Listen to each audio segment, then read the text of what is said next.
Hey, it's Mark Lynn here with your video thought today. It's Wednesday of my week on women in the Bible. And we've talked about a couple of my favorites. Today, I want to add to my favorites. I want to talk about Esther. Now, Esther is a book unto itself.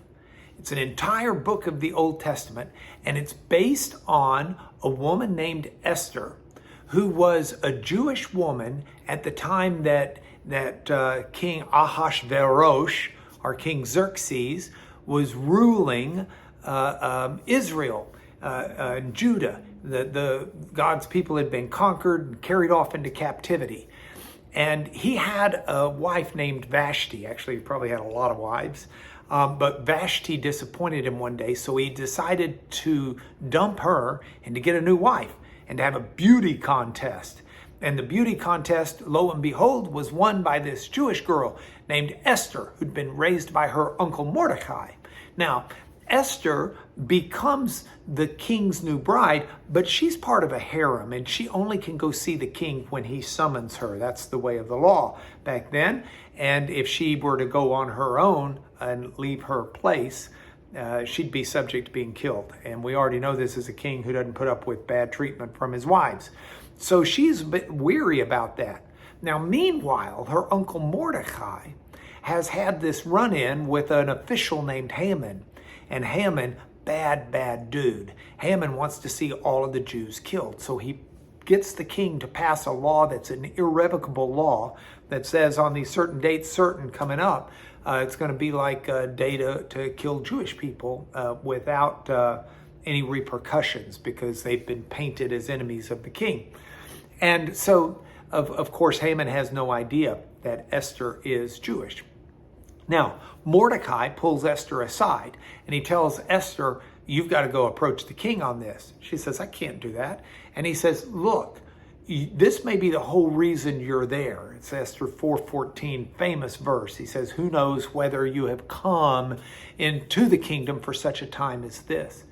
And so she's persuaded, and she approaches the king, and the king says, yeah, I'm in. What do you want to visit about? She says, I just came to you because I want to throw you a banquet, a party. I want a dinner party with you and maybe Haman. And so they go, and the king's so blown away because she's got his best food and she's all dressed to the nines. And the king says, I know you must want something. This was a clever way to get it. You just tell me what you want and you get it. And she said, really? She said, because I'd love you to come back to dinner tomorrow night, you and Haman. And so the king says, yeah, we're in.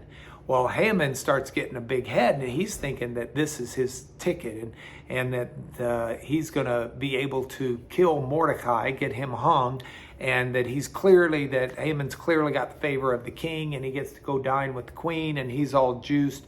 Well, to cut this story a little bit shorter, the bottom line is the tables get turned, and Haman is revealed for being the man who's trying to plot the death of the Jews, which would include Queen Esther. And he gets basically, he gets hung on the gallows that he had built to hang Mordecai. And instead of the Jews being destroyed, as he had anticipated, they weren't. Now, all of this comes from a woman being obedient to God. Now, here's the interesting part.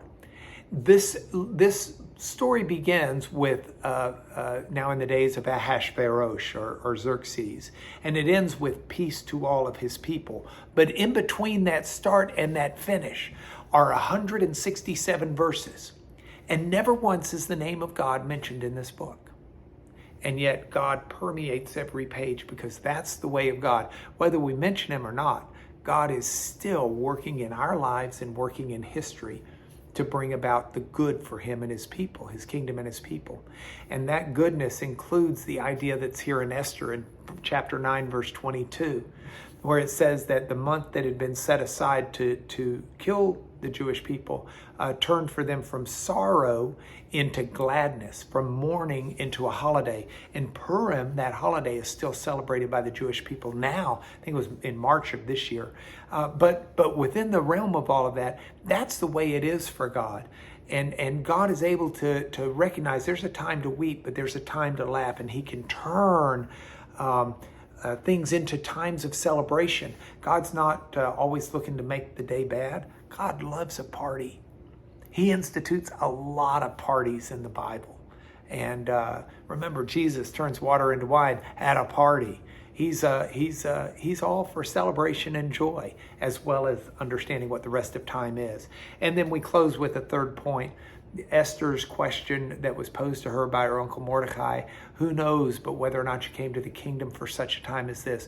You don't know how God will use you today, but you can rest assured he will use you if you turn your heart to him.